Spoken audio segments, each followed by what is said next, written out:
on s'intéressera de plus près à un phénomène biologique exceptionnel représenté par la fécondation. La présentation de notre cours sera de la sorte.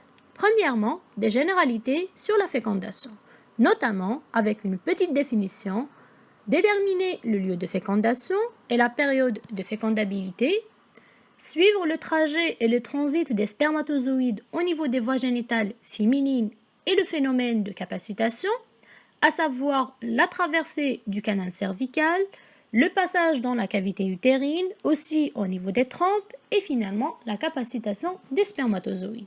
On s'intéressera aussi de plus près au mécanisme de fécondation, à savoir la traversée de la corona radiata, la réaction acrosomique et traversée de la zone pellucide, la fusion des deux gamètes mâles et femelles et le phénomène cytologique de la fécondation.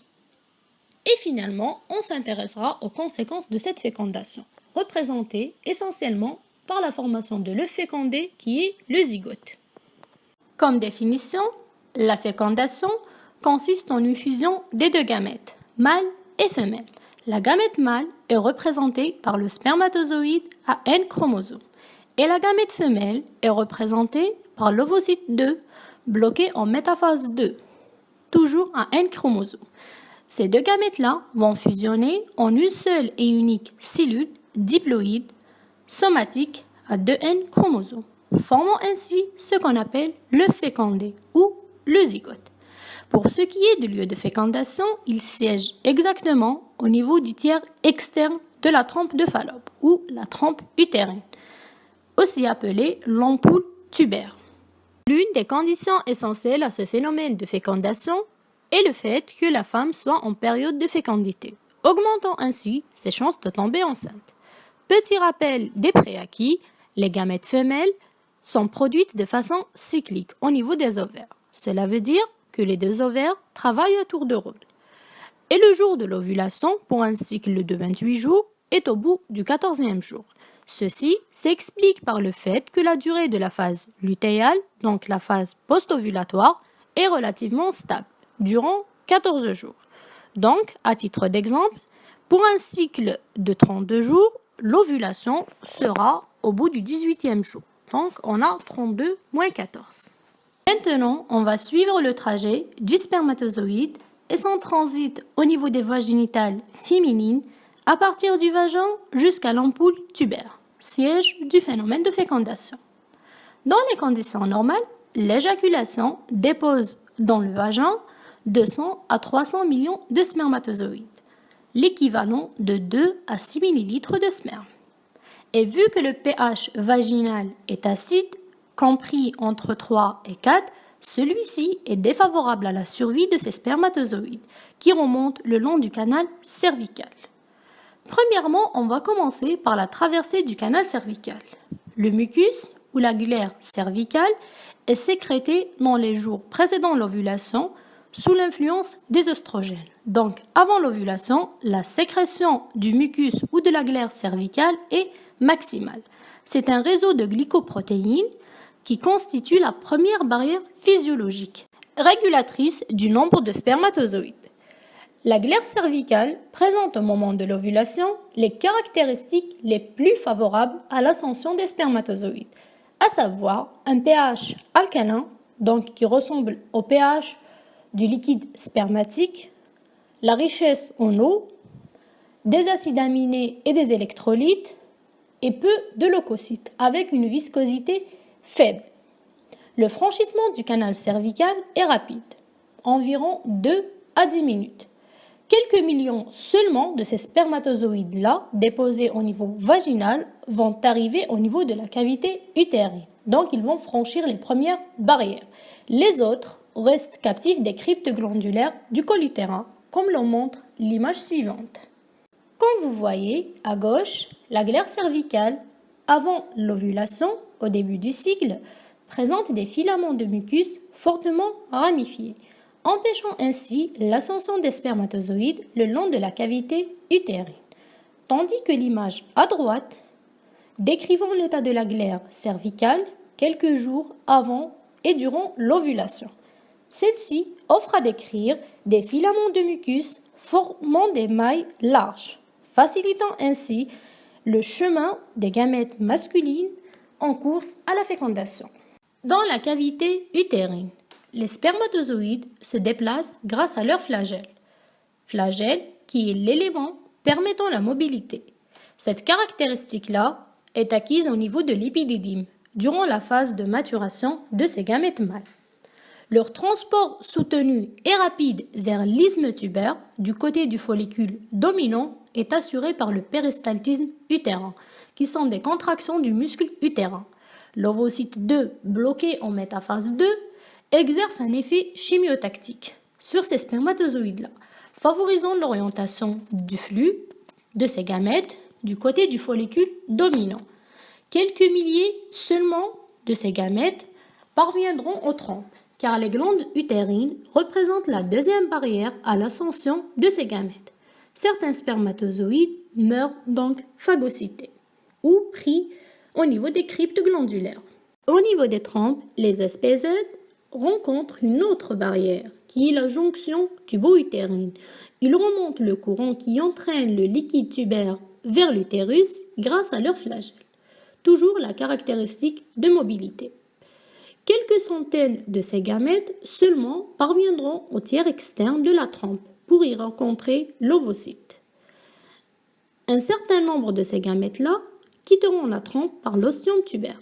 C'est la dernière barrière régulatrice du nombre. 100 à 200 de ces spermatozoïdes-là arriveront au tiers externe de la trompe et entoureront l'ovocyte 2. Si ce nombre est insuffisant, cet ovocyte-là ne sera pas fécondé. Pour ce qui est de la capacitation de ces spermatozoïdes, au contact des sécrétions utérines et tubaires, ces gamètes-là subissent une capacitation, ce qui veut dire la disparition des antigènes et des glycoprotéines de la membrane plasmique de ces gamètes. Donc, ce sont des antigènes et des glycoprotéines acquises lors du passage au niveau épididymaire dans un but d'empêcher une réaction acrosomique précoce. Avant de préciser les mécanismes exacts de la fécondation, on va décrire l'ovocyte. C'est une cellule de grande taille, plus exactement c'est un ovocyte 2 bloqué en métaphase 2, entouré du premier globule polaire par deux enveloppes. Premièrement, la zone pellucide, elle-même entourée par des cellules folliculeuses, formant ce qu'on appelle la corona radiata. La deuxième zone est représentée par la zone pellucide, qui est formée d'un réseau de filaments de 3 glycoprotéines, ZP1, ZP2 et ZP3. Ces glycoprotéines-là sont élaborées par l'ovocyte et les cellules folliculeuses. Elles constituent une barrière d'espèce interdisant la fécondation croisée et permettant la fixation des spermatozoïdes grâce à ZAP3. La fécondation croisée veut dire qu'un seul ovocyte sera fécondé par plusieurs spermatozoïdes. La traversée de la corona radiata. Vu que la couche des cellules folliculeuses ou la corona radiata est la plus externe, donc elle sera la première barrière à franchir. Et ceci sera réalisé grâce à l'activité lytique des hyaluronidases qui sont des enzymes à activité lytique ayant diffusé par l'acrosome. On aura donc par conséquent une dissociation du ciment intercellulaire et une rétraction de ces cellules folliculeuses, laissant ainsi le chemin libre aux spermatozoïdes. La réaction acrosomique est la traversée de la zone pellucide. Au contact de la zone pellucide, les spermatozoïdes se fixent de façon spécifique à la glycoprotéine déjà citée, la ZP3, ce qui va déclencher la réaction acrosomique. Cette réaction acrosomique-là consiste en une fusion de la membrane plasmique du spermatozoïde avec la membrane externe de l'acrosome. Les enzymes protéolytiques de cet acrosome sont ainsi libérées, qui est l'hyaluronidase et l'acrosine. Ce spermatozoïde donc va traverser la zone pellucide, donc la deuxième barrière, grâce à sa mobilité propre, aussi grâce au tunnel que la réaction acrosomique a percé devant lui. La fusion des deux gamètes. Après la traversée de la zone pellucide, le spermatozoïde se trouve devant l'espace périvitellin et atteint tangentionnellement la surface de l'ovocyte. Il y a alors un accolement et fusion des deux membranes plasmiques. C'est ce qu'on appelle la plasmogamie. La liaison des deux membranes se fait grâce à la fixation de molécules membranaires du spermatozoïde sur les récepteurs membranaires de l'ovocyte. Des mécanismes immunologiques sont même évoqués, type réaction antigène-anticorps. Donc il y a une certaine complémentarité structurale. Le noyau du spermatozoïde, la pièce intermédiaire et une partie du flagelle se retrouvent ainsi dans le cytoplasme ovocytaire. Les phénomènes cytoplasmiques. Il y a une augmentation des échanges respiratoires avec activation des enzymes au niveau du cytoplasme ovocytaire.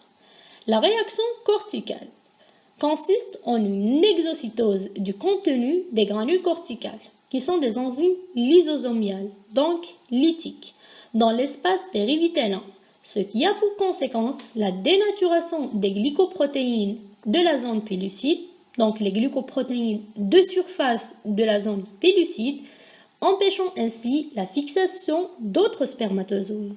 C'est le phénomène du blocage de la polyspermie. Les phénomènes nucléaires de la fécondation seront représentés essentiellement par trois phénomènes. Premièrement, la reprise et l'achèvement de la deuxième division de méiose de l'ovocyte 2. Rappelons que la gamète femelle est un ovocyte 2 bloqué en métaphase 2, donc qui n'a pas encore achevé sa méiose. Maintenant là, elle va la reprendre, avec une formation d'un ovocyte à N chromosomes et libération du deuxième globule polaire. Le deuxième phénomène étant la formation des pronucléus mâles et femelles. La chromatine du spermatozoïde se décondense et vient se placer à côté du noyau de l'ovocyte. Les deux pronucléus se rapprochent mais sans se fusionner. C'est ce qu'on appelle la karyogamie. Ainsi se forme une cellule diploïde, qui est le zygote à 2N chromosomes, appelé communément le fécondé. Le dernier phénomène étant l'initiation de la première mitose de segmentation. Le centriole proximal du spermatozoïde forme un astre et sera à l'origine des microtubules du fuseau mitotique. Les enveloppes nucléaires disparaissent et les chromosomes paternels et maternels du zygote se disposent en une plaque équatoriale après la duplication de leur ADN. Ainsi, on arrive à la métaphase de la première division de segmentation de l'œuf fécondé. Donc, après la fécondation, l'œuf rentre rapidement en phénomène de mitose, représenté par la segmentation. Et finalement, les conséquences de cette fécondation. On aura la reconstitution du nombre diploïde de chromosomes, la formation par recombinaison génique d'un nouveau génome différent de ses deux parents, c'est un nouvel individu, la détermination du sexe du zygote, masculin ou féminin, et finalement l'initiation du clivage. La première mitose suit immédiatement la pénétration de la gamète mâle